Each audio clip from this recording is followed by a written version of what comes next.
నా పేరు హరిత. నేను గవర్నమెంట్ డిగ్రీ కాలేజ్ మెదక్లో కామర్స్ లెక్చరర్గా చేస్తున్నాను. ఈరోజు మనం నేర్చుకోబోయే టాపిక్ ఏంటంటే కంపెనీల చట్టం. కంపెనీల చట్టం గురించి ఈరోజు మనం నేర్చుకుంటున్నాం. మరి ఇది మనకి కంపెనీల చట్టం అనేటువంటిది కంపెనీలకి ఏ విధంగా ఉపయోగపడుతుంది అనేటువంటిది చూద్దాం. సాధారణంగా కంపెనీ అంటే 7 లేదా అంతకంటే ఎక్కువ మంది వ్యక్తులు కలిసి ప్రారంభించిన ఒక వ్యాపార సంస్థ. మనం నేర్చుకున్నాం ఇంతకుముందు. మనం సొంత వ్యాపార సంస్థ గురించి, తర్వాత భాగస్వామ్య సంస్థల గురించి కూడా నేర్చుకున్నాం. సొంత వ్యాపార సంస్థలో ఉన్నటువంటి లోపాలను అధిగమించడానికి భాగస్వామ్య సంస్థని ఏర్పాటు చేయడం జరుగుతుంది. మరి భాగస్వామ్య సంస్థలో ఉన్నటువంటి కూడా లోపాలను అధిగమించడానికి కంపెనీని ఏర్పాటు చేయడం జరిగిందని. మరి కంపెనీ అంటే ఇక్కడ ఏం చెప్తున్నాం? సాధారణంగా కంపెనీ అంటే 7 లేదా అంతకంటే ఎక్కువ మంది వ్యక్తులు కలిసి ప్రారంభించినటువంటి ఒక వ్యాపార సంస్థగా మనం చెప్పుకోవచ్చు. అయితే మరి ఈ కంపెనీ పెద్ద పెద్ద వ్యాపారాలని చేయగలిగేటువంటి మూలధనాన్ని కలిగి స్వంత వ్యాపార సంస్థలు, భాగస్వామ్య వ్యాపార సంస్థలు కంటే పెద్ద వ్యాపార నిర్వహణ సంస్థ అని మనం అర్థం చేసుకోవచ్చును. అంటే సొంత వ్యాపారంలో కన్నా మూలధనం ఎక్కువగా ఉంటుంది, భాగస్వామ్య వ్యాపారంలో కన్నా కూడా మూలధనం ఎక్కువగా ఉంటుంది. ఇది పెద్ద ఎత్తున వ్యాపారాన్ని చేపట్టడం జరుగుతుంది కాబట్టి అందులో ఉన్నటువంటి వాటిని అధిగమించి కంపెనీని ప్రారంభించడం జరుగుతుంది. కానీ దాని గురించి మనం కంపెనీల చట్టంలోని సెక్షన్ 2 సబ్సెక్షన్ 10 ప్రకారం కంపెనీ అంటే చట్టం క్రింద నమోదు చేయబడిన లేక అంతకు ముందే నమోదైన కంపెనీ అని చెప్పొచ్చు. చట్టం కింద నమోదు చేయబడినటువంటి దాన్ని మనం కంపెనీ అంటాము. మరి కంపెనీల చట్టంలోని అనేక సెక్షన్లు కంపెనీ యొక్క పూర్తి అర్థం తెలుసుకోవడం అనేటువంటిది అనేక సెక్షన్లలో కూడా ఒక్కొక్క సెక్షన్ ఒక్కొక్కలాగా చెప్తుంది కాబట్టి కంపెనీని అర్థం చేసుకోవడం అనేటువంటిది కష్టమైనదని జస్టిస్ ఎల్ లిండ్లే గారు మనకు చెప్పడం జరిగింది. ఆయన ఇచ్చినటువంటి నిర్వచనం ప్రకారం ఏంటి అంటే, చాలామంది వ్యక్తులు తమ డబ్బును లేదా డబ్బుకు విలువగల వస్తువులను చాలామంది వ్యక్తులు డబ్బును లేదా డబ్బుకు విలువగలిగినటువంటి వస్తువులను లేదా ఆస్తులను ఒక ఉమ్మడి ఉద్దేశం కోసం వెచ్చించి దాని నుండే వచ్చేటువంటి లాభాలను లేదా నష్టాలను పంచుకోవడానికి ఏర్పడినటువంటి సంఘాన్ని కంపెనీ అనవచ్చు అని జస్టిస్ ఎల్ లిండ్లే గారు మనకి చెప్పడం జరిగింది. ఏమంటున్నాడు అతను? చాలామంది వ్యక్తులు తమ డబ్బును లేదా డబ్బుకు విలువ కలిగినటువంటి వస్తువులను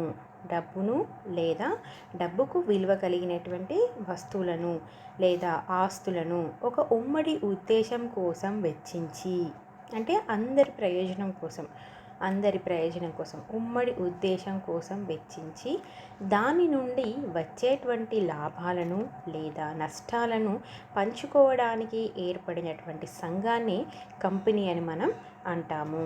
మరి వారందరూ కలిసి వెచ్చించిన దానిని నగదు రూపంలో విలువగట్టి దానిని ఆ కంపెనీ యొక్క మూలధనంగా చెప్పవచ్చును. మరి కొంతమంది వ్యక్తులు అంటున్నాం, మరి ఆ వ్యక్తులందరూ కలిసి వెచ్చించినటువంటి నగదును లేదా డబ్బును ఏమంటున్నాం ఇక్కడ? కంపెనీ యొక్క మూలధనం అని అంటాము. దానిని వెచ్చించేటువంటి వ్యక్తులను కంపెనీ సభ్యులు అంటాము. ఏదైతే నగదును తీసుకురావడం జరిగిందో సంస్థ కోసం, సభ్యులు ఏదైతే నగదును సంస్థ లోపలికి తీసుకురావడం జరుగుతుందో ఆ సంస్థ లోపలికి తెచ్చినటువంటి వ్యక్తులను ఏమంటున్నాం ఇక్కడ? కంపెనీ సభ్యులు అంటున్నాం. ప్రతి సభ్యుడు కలిగి ఉన్న మూలధనంను అతని వాటా అంటాం. వాళ్ళు వెచ్చించినటువంటి నగదును మూలధనము అంటున్నాము. మరి ప్రతి సభ్యుడు కలిగి ఉన్నటువంటి మూలధనాన్ని అతని యొక్క వాటాగా పిలవడం జరుగుతుంది. ఈ వాటాలను సభ్యులు తేలికగా ఒకరి నుంచి మరొకరికి మళ్లింపు చేయవచ్చును. కానీ కొన్ని సందర్భాలలో వీటిపైన కూడా ఆంక్షలు ఉంటాయి. ఇప్పుడు ఏమంటున్నాం మనం? కంపెనీ అంటే మీకు అర్థమైంది కదా.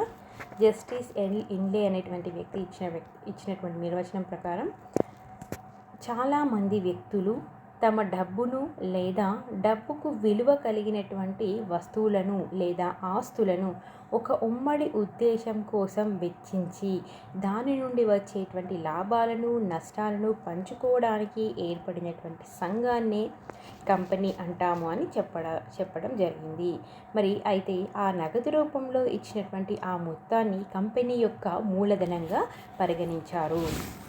మరి ఎవరైతే డబ్బును ఆస్తులను తీసుకురావడం జరిగిందో ఆ వ్యక్తులను తెచ్చినటువంటి డబ్బును మూలధనం అంటున్నాము. మరి ఆ వ్యక్తులను ఏమంటున్నాం? సభ్యులు అంటున్నాం. మరి ఎంత మొత్తం అయితే వాళ్ళు కలిగి ఉంటున్నారో ఆ మొత్తాన్ని వాటాగా పిలవడం జరుగుతుంది. మరి ఇలాంటి వాటాలను సభ్యులు తేలికగా ఒకరి నుంచి మరొకరికి బదిలీ చేసుకోవడానికి అవకాశం ఉంటుంది. కొన్ని సందర్భాలలో వీటిపై కూడా ఆంక్షలు విధించడం జరుగుతుంది. మరి కంపెనీల చట్టంలో ఇచ్చినటువంటి జస్టిస్ ఎల్ లిండే గారు ఇచ్చినటువంటి నిర్వచనం ప్రకారం కంపెనీలకు ఉండాల్సినటువంటి అన్ని లక్షణాలు వివరించుకోబడలేదు. కావున కంపెనీల చట్టంలోని సెక్షన్ 12 మరియు 34 చూసినట్లయితే, కంపెనీల చట్టం 1956 సెక్షన్ 12 లేదా సబ్సెక్షన్ 34 చూసినట్లయితే మనకి ఈ కంపెనీల చట్టం ఇప్పుడైంది 2013 కొన్ని ముఖ్య లక్షణాలను తెలుసుకోవచ్చు. సెక్షన్ 12 ప్రకారం పబ్లిక్ కంపెనీ విషయంలో అయితే 7 సభ్యులు, కనీస సభ్యుల సంఖ్య పబ్లిక్ కంపెనీ అయితే 7 లేదా అంతకంటే ఎక్కువ మంది వ్యక్తులు ఉండొచ్చు. కనీస సభ్యులు మాత్రం 7 తప్పనిసరిగా ఉండాలి. 7 సభ్యులు లేనిదే కంపెనీ ప్రారంభించడానికి అవకాశం లేదు. మరి ప్రైవేట్ కంపెనీ విషయానికి వస్తే కనీస సభ్యుల సంఖ్య 2, గరిష్టం 50కి మించరాదు. ఇది ప్రైవేట్ కంపెనీలో ఉండాల్సినటువంటి సభ్యుల సంఖ్య. మరి ఒక కంపెనీ ఏర్పడుతున్నప్పుడు అది న్యాయాత్మకమైన ఉద్దేశంతో తమ పేర్లను ఒక సంస్థాపన పత్రంలో వ్రాసి కంపెనీ నమోదుకు అవసరమైనటువంటి నియమ నిబంధనలు పాటించి పరిమితులు గల లేదా పరిమితులు లేని బాధ్యతలతో నమోదు చేయించినటువంటి సంఘాన్ని కంపెనీ అంటాము. ఇక్కడ మరొక రకంగా కంపెనీ అంటే ఏం చెప్తున్నారు? ఒక న్యాయాత్మకమైనటువంటి ఉద్దేశంతో మనం ఏ ఉద్దేశం కంపెనీని ప్రారంభిస్తున్నాము అంటే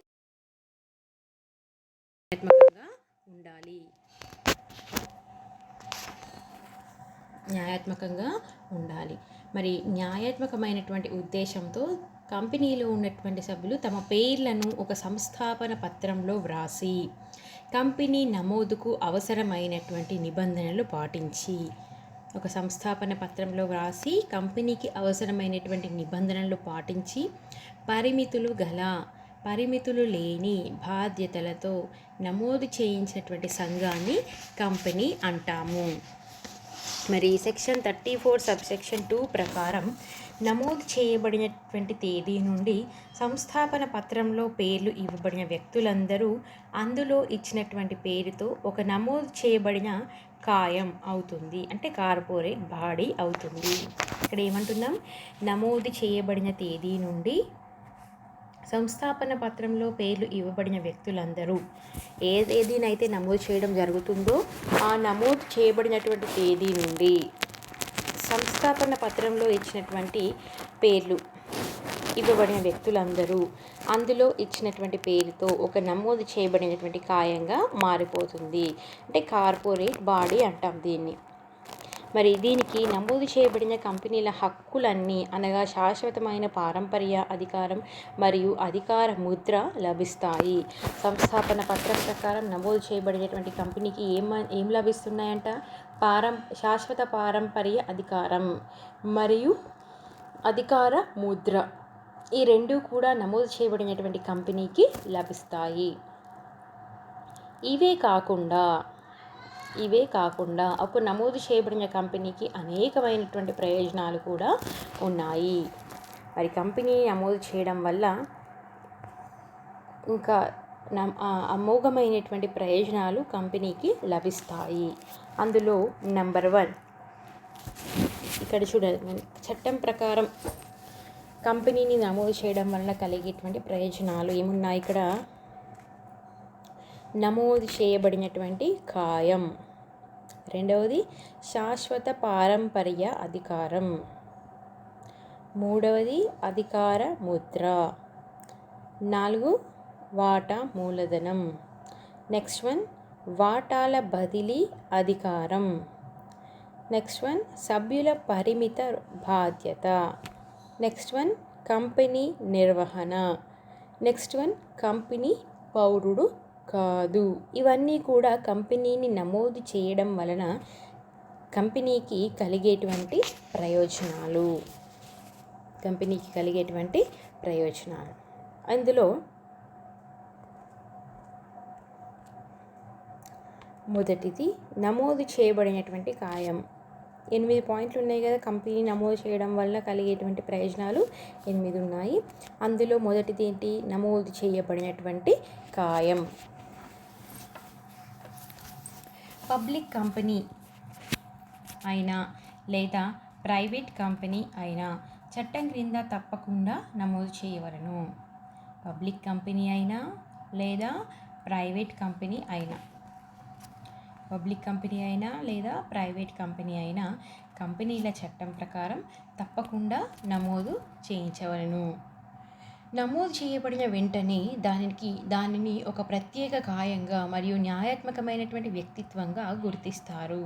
ఎప్పుడైతే కంపెనీని నమోదు చేయడం జరుగుతుందో ఆ విధంగా నమోదు చేయబడినటువంటి వెంటనే దానికి ఏమంటున్నాం? ఒక ప్రత్యేకమైన ఖాయంగా మరియు న్యాయాత్మకమైన వ్యక్తిత్వంగా గుర్తిస్తాము అని చెప్పుకున్నాం. కంపెనీ అనేటువంటిది ఒక కృత్రిమ వ్యక్తి అని చెప్పుకున్నాం. అందుకే ఇక్కడ ఏమంటున్నాడు?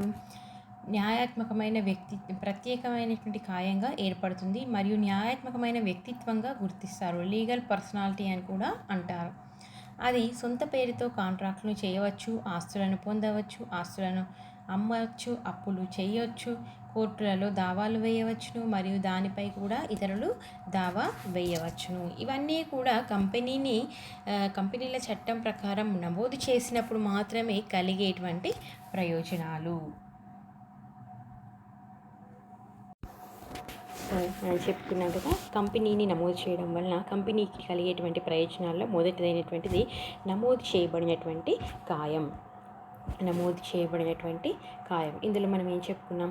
పబ్లిక్ కంపెనీ అయినా ప్రైవేట్ కంపెనీ అయినా కంపెనీల చట్టం ప్రకారం తప్పకుండా నమోదు చేయించాలి.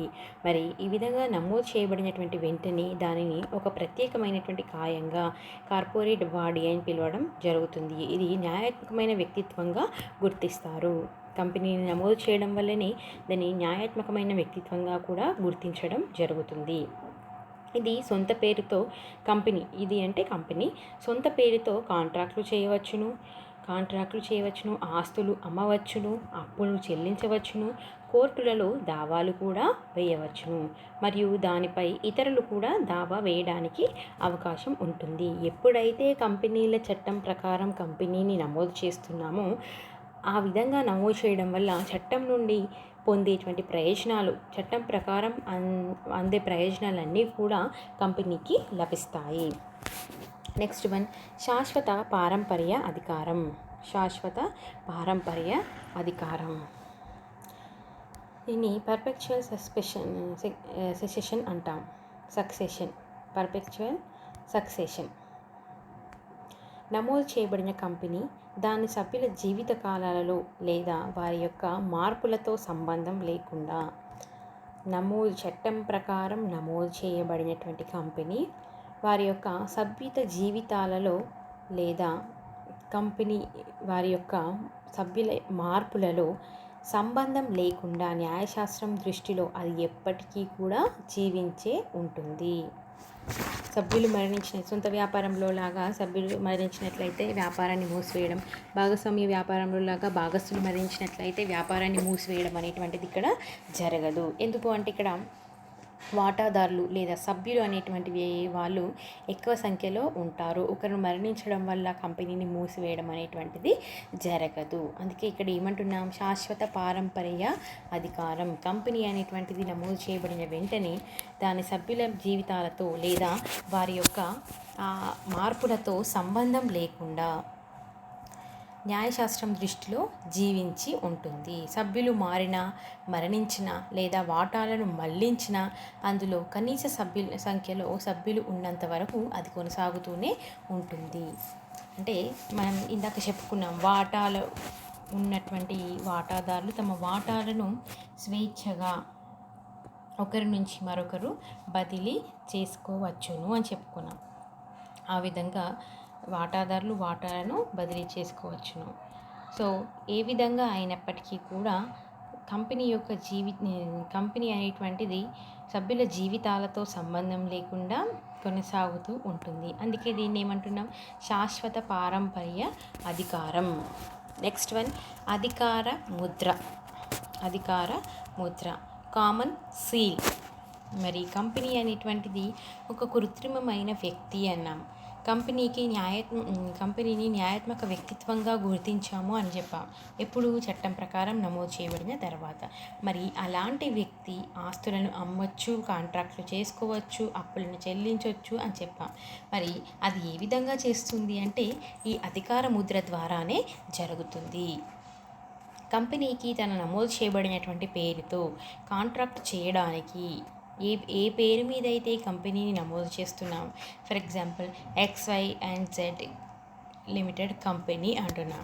అంటే కంపెనీ పేరేంది? XYZ కంపెనీ అన్నమాట. ఆ విధంగా ఏ పేరు మీద అయితే నమోదు చేయడం జరుగుతుందో ఆ పేరుతో కంపెనీ కాంట్రాక్ట్ చేయడానికి మరియు కోర్టు కేసులలో దావాలు వేయడానికి, ఆస్తులను కొనడానికి, అప్పులను చెల్లించడానికి అధికారం ఉన్నందుకు ఆ వ్యవహారాలను చేపట్టడానికి, దాని సంతకం వలె వాడటానికి దాన్ని నమోదైన పేరుతో ఒక ముద్రను తయారు చేయించడం జరుగుతుంది. దానిని అధికార ముద్ర అంటున్నాం. ఏమంటున్నాం? కంపెనీ అనేటువంటిది న్యాయాత్మక వ్యక్తిత్వంగా గుర్తించడం జరిగింది అన్నాం. కంపెనీ అనేటువంటిది ఒక కృత్రిమ వ్యక్తి అంటున్నాం. దానికి కంపెనీ యొక్క ఆస్తులపైన అధికారాన్ని కలిగి ఉంటుంది. అంటే వాటిని అమ్మడానికి అధికారం ఉంటుంది, అప్పులు చేయడానికి అధికారం ఉంటుంది, కాంట్రాక్ట్లను ఏర్పరచుకోవడానికి కూడా అధికారం ఉంటుంది. మరి ఇవన్నీ పనులు చేస్తున్నప్పుడు మరి దానికంటూ ఒక ప్రత్యేకమైనటువంటి సంతకం అవసరం. కాబట్టి అది ఏం చేస్తుంది? కంపెనీల చట్టం ప్రకారం ఏ పేరుతో అయితే నమోదు చేయడం జరిగిందో ఆ పేరు మీద కంపెనీ అధికార ముద్రను చేయించడం జరుగుతుంది.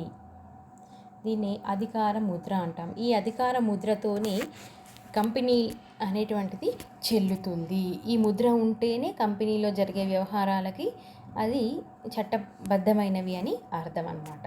నెక్స్ట్ వన్ షేర్ క్యాపిటల్, వాటా మూలధనం. కంపెనీ వ్యాపారానికి కావలసినటువంటి మూలధనాన్ని దాన్ని ప్రారంభించిన సభ్యులే నుండే కాకుండా సామాన్య ప్రజల నుండి కూడా పొందవచ్చును. మరి కంపెనీని ప్రారంభించాలి అంటే మనకి మూలధనం అనేటువంటిది అవసరం. మూలధనం లేకుండా మనం వ్యాపారాన్ని ప్రారంభించడం అనేటువంటిది అసంభవమైనటువంటి పని. మరి ఆ మూలధనాన్ని ఎవరైతే సమకూరుస్తున్నారో, కంపెనీ ప్రారంభించడానికి కావలసినటువంటి మూలధనాన్ని ఎవరైతే సమకూరుస్తున్నారో అంటే సభ్యులు సమకూరుస్తున్నారు. సో ప్రారంభించబడినటువంటి సభ్యులే కాకుండా ఇతర సామాన్య ప్రజల నుంచి కూడా మనం ఆ మూలధనాన్ని పొందవచ్చును. కనుక మొత్తం మూలధనంలో నిర్ణీత మొత్తాలు అంటే 10, 20, 30, 50 అట్లా మొదలైనటువంటివి 4 వాటాలుగా విభజించి వాటిని ప్రజలకు కేటాయిస్తారు. కనుక కంపెనీ మూలధనంను వాటా మూలధనం అంటున్నాం. సో ఇది కంపెనీ యొక్క వాటా మూలధనానికి సంబంధించినటువంటి సమాచారం. నెక్స్ట్ వన్ వాటాల బదిలీ అధికారం. మరి పబ్లిక్ కంపెనీ అయితే వాటాలను స్వేచ్ఛగా ఒకరి నుంచి మరొకరు బదిలీ చేసుకోవడానికి అవకాశం ఉంటుంది అని చెప్పుకున్నాం. అవునా? కంపెనీ యొక్క కంపెనీల చట్టం ప్రకారం పబ్లిక్ కంపెనీ అయితే కంపెనీల చట్టం ప్రకారం వాటాలను స్వేచ్ఛగా ఒకరి నుండి మరొకరు బదిలీ చేసుకోవడానికి అవకాశం ఉంటుంది అని చెప్పుకున్నాం. మరి ప్రైవేట్ కంపెనీ అయితే వాటాలను ఒకరి నుంచి మరొకరికి మళ్లించడం అనేటువంటిది జరగదు. పబ్లిక్ కంపెనీలో కూడా వాటాల బదిలీకి సంబంధించి కొన్ని సందర్భాలలో కొన్ని ఆంక్షలు విధించడం జరుగుతుంది. నెక్స్ట్ వన్ సభ్యుల పరిమిత బాధ్యత. పరిమిత అంటే లిమిటెడ్ అన్నమాట. Limited liability. కంపెనీ యొక్క అప్పులకు, నష్టాలకు, బాధ్యతలకు కానీ సభ్యులు పూర్తిగా బాధ్యత వహించాల్సిన అవసరం లేదు. వారు కంపెనీలో పెట్టుబడి ఎంతైతే పెడుతున్నారో ఆ పెట్టినటువంటి మూలధనాన్ని వారికి మాత్రమే బాధ్యులు అవుతారు. అందుకే పరిమిత బాధ్యత అన్నాం, లిమిటెడ్ అనమాట. లిమిటెడ్ అంటే దానికి ఒక పరిధి ఉంటుంది. ఏమని, కంపెనీలో ఉన్నటువంటి వాటాదారులు లేదా సభ్యులు వారు కంపెనీలో పెట్టినటువంటి పెట్టుబడికి లేదా మూలధనానికి మాత్రమే బాధ్యులు. నష్టం ఎక్కువ వచ్చినంత మాత్రాన వారు సభ్యులందరూ కూడా వాటా మూలధనాన్ని కాకుండా తన సొంత ఆస్తులను అమ్మి ఇవ్వాల్సినటువంటి అవసరం లేదు. ఎప్పుడు? పరిమిత బాధ్యత ఉన్నప్పుడు. నెక్స్ట్ వన్, కంపెనీ నిర్వహణ, మేనేజ్మెంట్ ఆఫ్ కంపెనీ. కంపెనీకి చాలామంది వాటాదారులు లేదా సభ్యులు ఉంటారు. కంపెనీలో చాలామంది వాటాదారులు లేదా సభ్యులు కూడా ఉంటారు. కనుక వారందరూ కలిసి కంపెనీ వ్యవహారాలను నిర్వహించడం కష్టం. చాలామంది వాటాదారులు ఉంటారు, ఒక్కొక్కరు ఒక్కొక్క ప్రదేశంలో ఉంటారు. ఒక సమావేశం ఏర్పరిచినప్పుడు సభ్యులందరికీ అంటే వాటాదారులందరికీ సమాచారాన్ని అందిస్తున్నాం. అప్పుడు వాళ్ళు ఆ సమావేశానికి అటెండ్ అవుతారు. కానీ కావాలి అని అనుకున్నప్పుడు రావడానికి వీలు ఉండదు. కాబట్టి సభ్యులు ప్రతినిధులను ఎంపిక చేసి కంపెనీ యొక్క నిర్వహణ బాధ్యతలను అతనికి అప్పగించడం జరుగుతుంది. వారు ఎంపిక చేసినటువంటి ప్రతినిధులని డైరెక్టర్లు అని మనం అంటాము. మరి వారందరినీ కలిపి ఉమ్మడిగా డైరెక్టర్ల బోర్డు అని మనం వ్యవహరించడం జరుగుతుంది. అంటే కంపెనీల చట్టం ప్రకారం కంపెనీ నమోదైన తర్వాత కంపెనీకి కావాల్సినటువంటి మూలధనాన్ని సభ్యులందరూ కలిసి సమకూర్చడం జరుగుతుంది. మరి ఈ విధంగా సమకూర్చినటువంటి మూలధనాన్ని వాటా మూలధనం అంటున్నాము. మరి ప్రారంభమైనటువంటి కంపెనీ యొక్క నిర్వహణ బాధ్యతలు చేపట్టడం కోసం వాటాదారులు లేదా సభ్యులందరూ కలిసి డైరెక్టర్లను ఎంపిక చేసుకోవడం జరుగుతుంది. ఎవరిని ఎంపిక చేసుకుంటున్నారు? డైరెక్టర్లని ఎంపిక చేసుకోవడం జరుగుతుంది. మరి ఆ విధంగా ఎంపిక చేసుకునేటువంటి డైరెక్టర్లే కంపెనీ యొక్క నిర్వహణ బాధ్యతల్ని పూర్తిగా చేపడతారు. నెక్స్ట్ వన్, కంపెనీ అనేటువంటిది పౌరుడు కాదు. మనం నాన్ సిటిజన్షిప్ రైట్స్ అనమాట. కంపెనీ అనేటువంటిది కృత్రిమ వ్యక్తి లేదా న్యాయాత్మకమైనటువంటి వ్యక్తి అని అంటున్నాం. కానీ అతనికి పౌరసత్వం అనేటువంటిది ఉండదు. నమోదు చేయబడిన కంపెనీ చట్టం దృష్టిలో ఒక ప్రత్యేకమైన న్యాయాత్మకమైన వ్యక్తిత్వం కలిగిన లేదా నమోదు చేయబడినటువంటి ఖాయమైన లేదా కృత్రిమ మానవునిగా గుర్తించినప్పటికీ దానికి పౌర అధికారాలు మాత్రం ప్రసాదించలేవు. మరి నమోదైనటువంటి కంపెనీ ఏం చెప్తున్నాడు?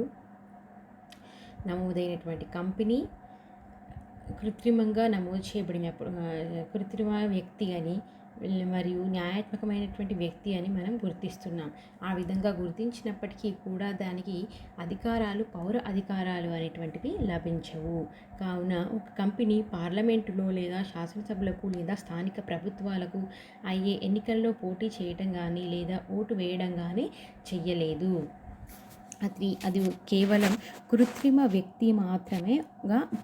వ్యక్తిగా మాత్రమే ఉంటుంది. అందుకని మనం ఇక్కడ ఏమంటున్నాం?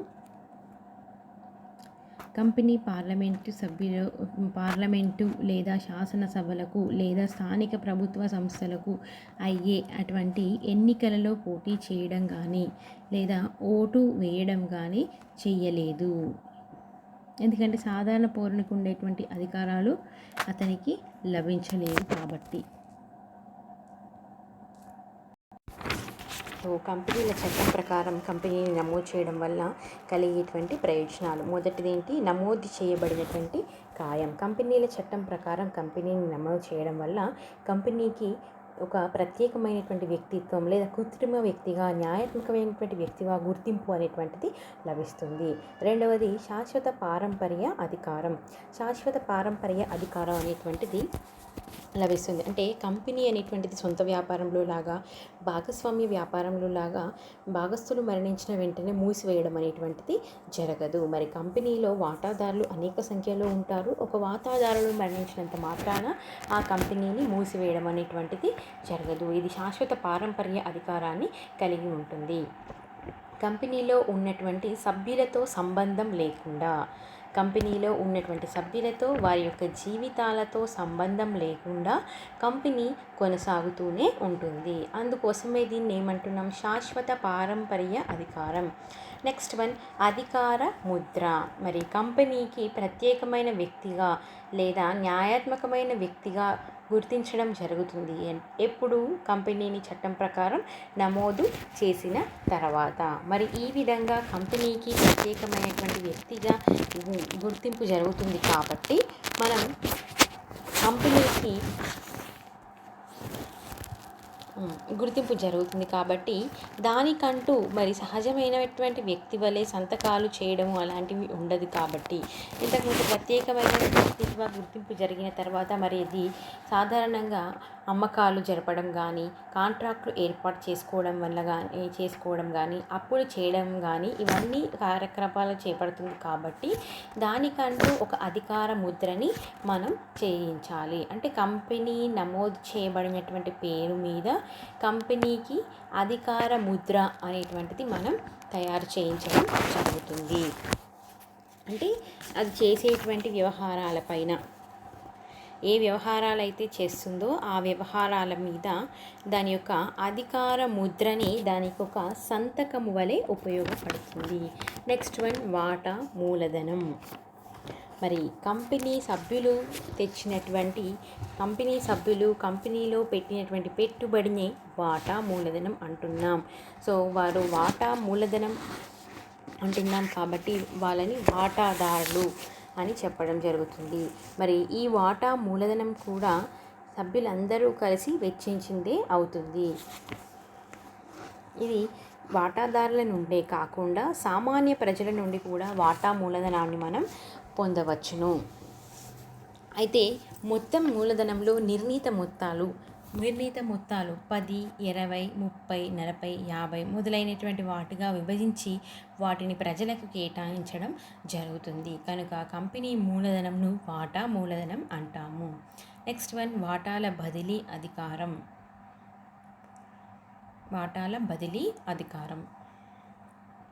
మరి పబ్లిక్ కంపెనీలో అయితే వాటాలను ఒకరి నుంచి మరొకరికి స్వేచ్ఛగా బదిలీ చేయడానికి అవకాశం ఉంటుంది. పబ్లిక్ కంపెనీలో అయితే వాటాలను స్వేచ్ఛగా ఒకరి నుంచి ఒకరికి బదిలీ చేయవచ్చు. అయితే కొన్ని సందర్భాలలో వీటిపై కూడా ఆంక్షలను విధించడం జరుగుతుంది. ప్రైవేట్ కంపెనీ అయితే వాటాలను బదిలీ చేయడానికి అవకాశం ఉండదు. నెక్స్ట్ వన్ సభ్యుల పరిమిత బాధ్యత లిమిటెడ్ లయబిలిటీ.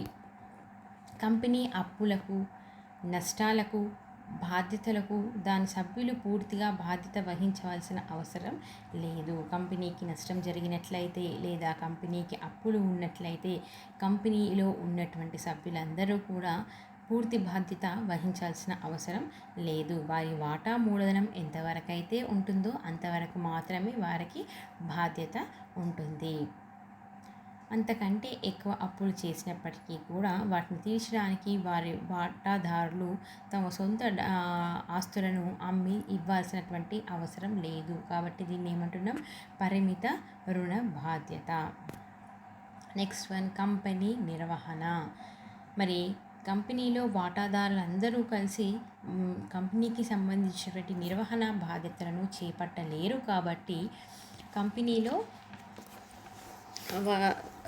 వాటాదారులందరూ కలిసి కంపెనీ యొక్క నిర్వహణ బాధ్యతలను చేపట్టలేరు. కాబట్టి వాటాదారులందరూ కలిసి ప్రతినిధులుగా డైరెక్టర్లను ఎంపిక చేసుకోవడం జరుగుతుంది. మరి ఎంపిక చేసుకోబడినటువంటి ప్రతినిధులే కంపెనీ యొక్క నిర్వహణ బాధ్యతలను చేపడతారు. వారిని డైరెక్టర్ల బోర్డు అని కూడా అంటాము. నెక్స్ట్ వన్ చివరిది కంపెనీ పౌరుడు కాదు. మరి కంపెనీకి కృత్రిమ వ్యక్తి అంటున్నాం. దానికి సహజ వ్యక్తి వలె అన్ని పనులు చేయలేడు. అంటే మనం చట్టం దృష్టిలో ఒక కల్పిత వ్యక్తిగా, న్యాయాత్మకమైనటువంటి వ్యక్తిగా గుర్తింపు చేయడం జరుగుతుంది. కానీ సహజ వ్యక్తిలాగా ఉండలేడు. కావున కంపెనీ పార్లమెంటు లేదా శాసనసభలకు లేదా స్థానిక ప్రభుత్వ సంస్థలకు అయ్యే ఎన్నికలలో పోటీ చేయడం కానీ లేదా ఓటు వేయడం కానీ చెయ్యలేదు. అది ఏ రాజకీయ పార్టీలో కూడా సభ్యత్వాన్ని పొందలేదు. అది ఏ జాతికి, ఏ సంస్కృతికి, ఏ ఆచారానికి సంబంధించింది కాదు. కాబట్టి సాధారణ పౌరులాగా ఉండదు. నో సిటిజన్షిప్ రైట్స్ అన్నమాట. నెక్స్ట్ వన్ కంపెనీల నమోదు. మరి కంపెనీల నమోదు అనేది ఏ విధంగా జరుగుతుందో చూద్దాం.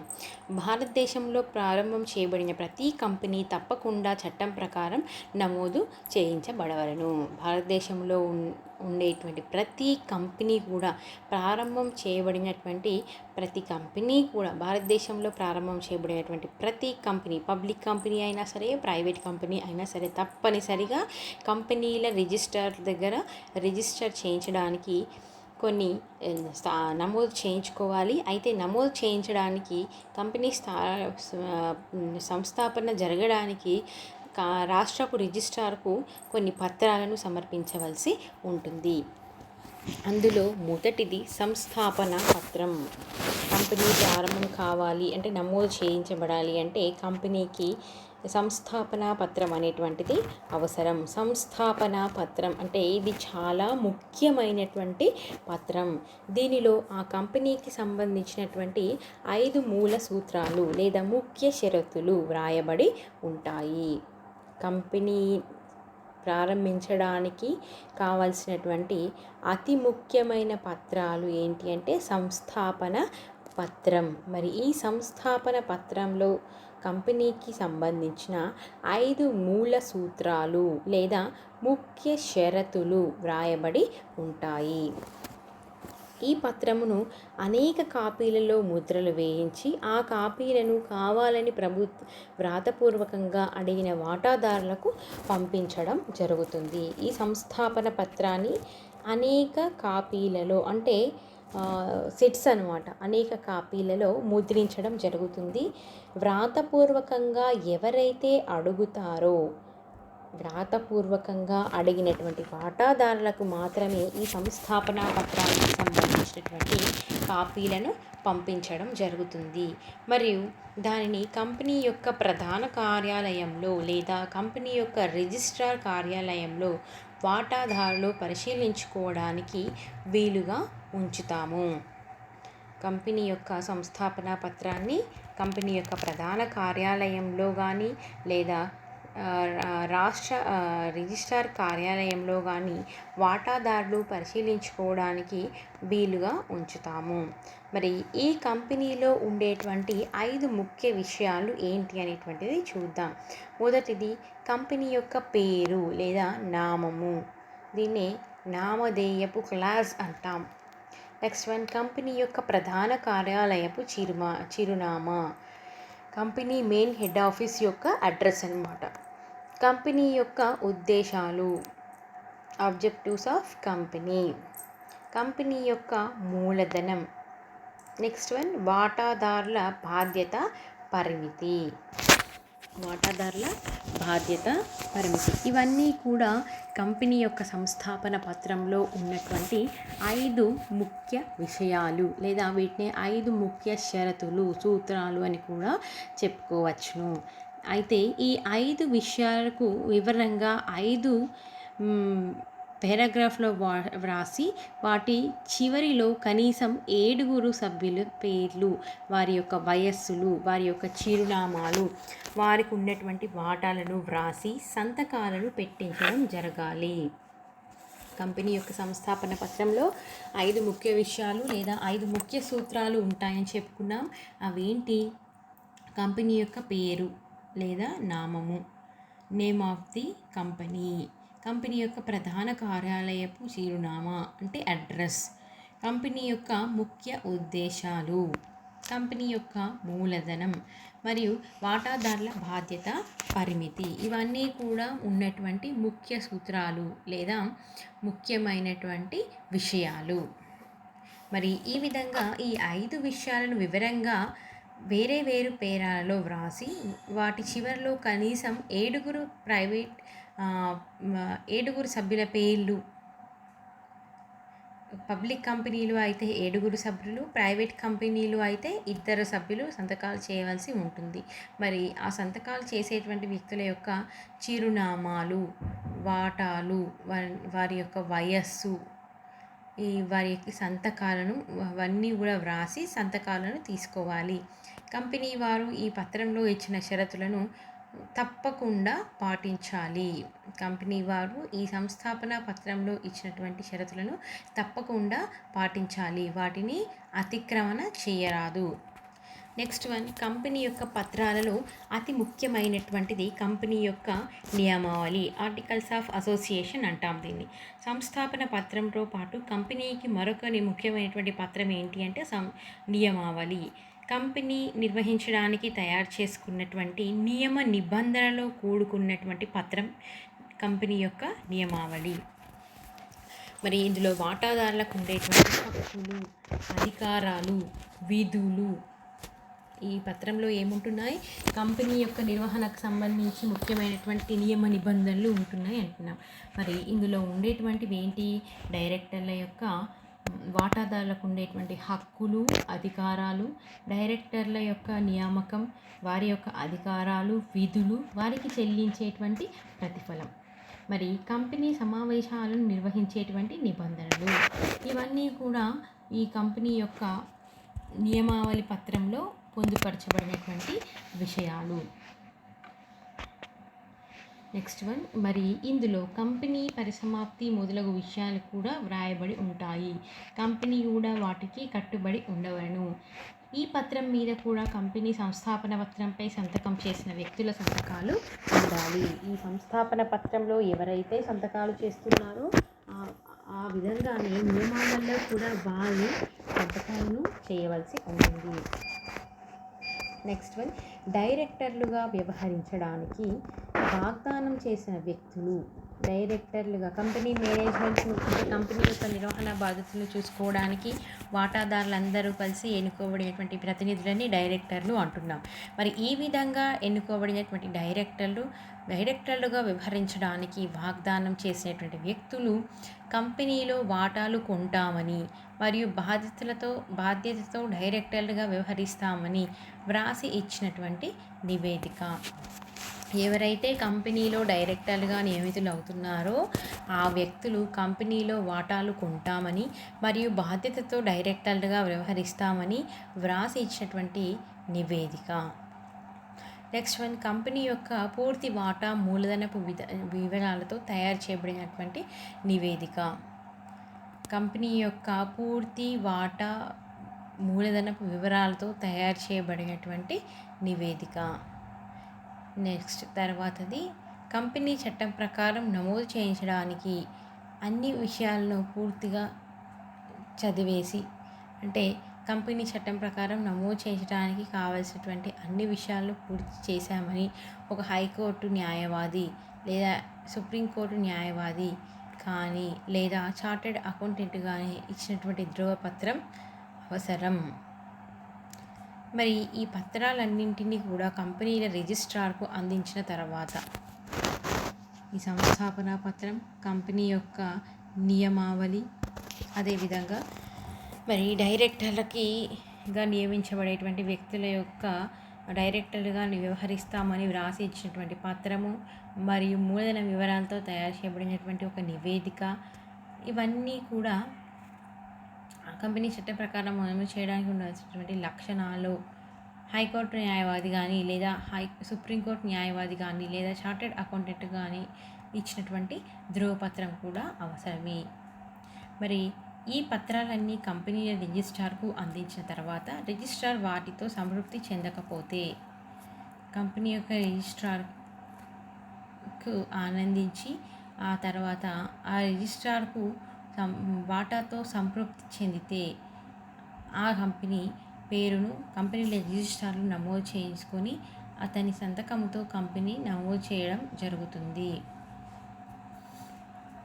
కంపెనీ యొక్క పత్రాలన్నీ కూడా రిజిస్ట్రార్కు అందించిన తర్వాత రిజిస్ట్రార్ వాటితో సంతృప్తి చెందితే, యాక్సెప్ట్ చేస్తే ఆ కంపెనీ పేరును కంపెనీల చట్టంలో నమోదు చేయబడిన అతని కుటుంబంలో కంపెనీ నమోదు పత్రమును జారీ చేయడం జరుగుతుంది.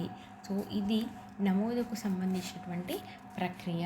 సో మనం ఈరోజు ఏం నేర్చుకున్నాం, కంపెనీల చట్టం అంటే ఏమిటి, కంపెనీల చట్టం ప్రకారం కంపెనీని నమోదు చేయడం వల్ల కలిగేటువంటి ప్రయోజనాలు ఏంటి, నెక్స్ట్ వన్ కంపెనీ నమోదు కంపెనీ నమోదులో ఒకటి సంస్థాపన పత్రము, రెండవది కంపెనీ యొక్క నియమావళి. ఇవి అన్ని పత్రాలలోకెల్లా అతి ముఖ్యమైనటువంటి పత్రాలు అన్నమాట. సో ఈ విధంగా మనం కంపెనీలో చట్టంలో ఉన్నటువంటి సమాచారాన్ని ఈరోజు మనం నమోదు చేయడం వల్ల కలిగే ప్రయోజనాలు మరియు కంపెనీకి నమోదు ఏ విధంగా చేశాము, ఏ విధంగా చేస్తున్నాము, ఏ పత్రాలు ఉంటే నమోదు జరుగుతుంది కంపెనీకి అనేటువంటిది ఈరోజు మనం నేర్చుకోవడం జరిగింది. నెక్స్ట్ క్లాస్లో మరో కొత్త టాపిక్తో కలుద్దాం. Okay, right.